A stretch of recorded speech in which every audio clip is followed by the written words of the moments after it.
Jamais sans la grâce, une dévotion matinale qui vous connecte à la pensée de Dieu et vous donne la provision du ciel au quotidien. Bonjour chers amis, chers internautes, chers téléspectateurs, nouvelle journée, nouvelle provision. Bienvenue dans cette dernière dévotion de cette semaine, que Dieu vous bénisse. Et vraiment, nous sommes reconnaissants pour le chemin que Dieu nous fait faire au quotidien dans sa parole, nos yeux qui s'ouvrent, des pierres qui sont ajoutées à l'édifice de notre foi. Et merci également pour vos commentaires, pour vos apports dans ces dévotions, pour vos témoignages, le témoignage de l'œuvre de Dieu dans vos vies, dans vos cœurs et au quotidien. Amen. Alors ce matin, nous prions vraiment que Dieu nous assiste, qu'il nous parle, qu'il continue de nous visiter également. Père, merci de faire tout ceci à cause de ton nom, à cause de ton nom. Amen. Alors, chers amis, chers internautes, comme on le voyait hier, Apocalypse chapitre 3, le verset 7, à l'ange de l'église de Philadelphie écrit, « Voici ce que dit le saint, le vrai, celui qui a la clé de David. » Celui qui a la clé de David. Hier, nous parlons justement de cette expression-là, celui qui a la clé de David. Et quelle est la particularité de la clé de David? Il n'est pas question de la clé d'un bishop, la clé d'une religion, la clé d'un coffre-fort. Non, il est question de la clé de David. Et dans la parole de Dieu, cette expression, la clé de David, cela parle du pouvoir souverain, du pouvoir illimité. Voyez-vous? Et donc, ici, Jésus-Christ se présente à nous comme étant non seulement le saint, non seulement le vrai, mais celui qui détient le code de toutes choses, celui qui détient la clé de David. Et avec cette clé, il ouvre de telle sorte que personne ne peut fermer et il ferme de telle sorte que personne ne peut ouvrir non plus. Voyez-vous? Et donc, parce que c'est lui qui détient la clé, il a fermé certaines portes dans nos vies, les portes de malédiction, il les a fermées de telle sorte que la malédiction ne nous touchera point. Et avec cette même clé, il a ouvert les portes de bénédiction de telle sorte que, qu'est-ce qui se passe? Personne ne peut te voler ta bénédiction.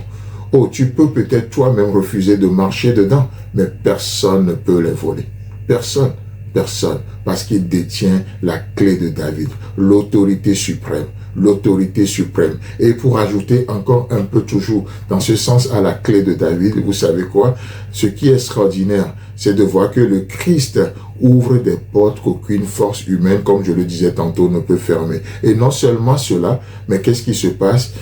Non seulement il détient la clé de David, mais laissez-moi vous dire qu'il est lui-même cette glorieuse clé.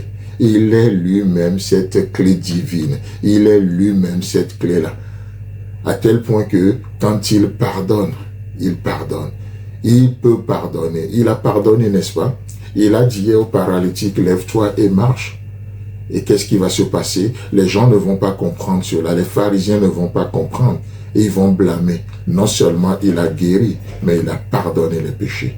Il a demandé il a confessé, déclaré aux pécheurs, tes péchés te sont pardonnés. C'est extraordinaire de voir comment Jésus agit, de voir comment notre Dieu agit. Il détient la clé, il détient la clé. Il délivre ceux qui sont emprisonnés par des passions. Il délivre des péchés, il délivre de l'ignorance. Il agit dans nos vies encore aujourd'hui. Voyez-vous? Et dans le verset 8, il est dit, je connais tes œuvres.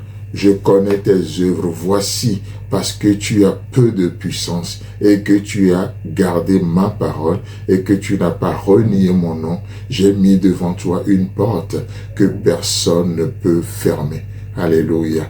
Vous savez, s'il dit qu'il a mis une porte que personne ne peut fermer, ça veut dire quoi? Ça veut dire que ça sous-entend que la porte qu'il a mis devant nous, c'est une porte ouverte. C'est une porte ouverte. Oh, aujourd'hui, nous entendons, on voit des séminaires, les 7 clés pour ceci, les 8, les 9 clés ceci, les 15 clés, les 20, tellement de clés aujourd'hui. Mais laissez-moi vous dire qu'aujourd'hui, vous n'avez pas besoin de code, vous n'avez pas besoin d'une espèce de clé. Pourquoi? Parce que la porte, elle est ouverte. Aujourd'hui, la porte, elle est ouverte. La porte, elle est ouverte, je n'ai pas besoin d'une clé. Parce que celui qui, non seulement qui tient la clé, il est lui-même la porte également. Et il dit, cette porte, je mets devant toi.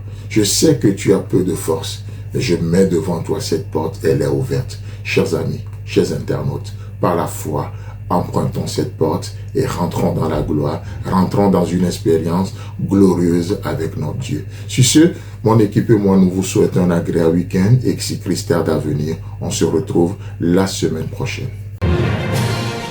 Si vous avez aimé cette émission, parlez-en à vos amis. Parlez-leur du message de la grâce et de ce qu'il fait dans vos vies. Pour un sujet de prière, une question ou pour devenir partenaire, contactez-nous au 00229 94 75 80 20. Que Dieu vous bénisse et à la prochaine. En attendant, pensez avec Dieu.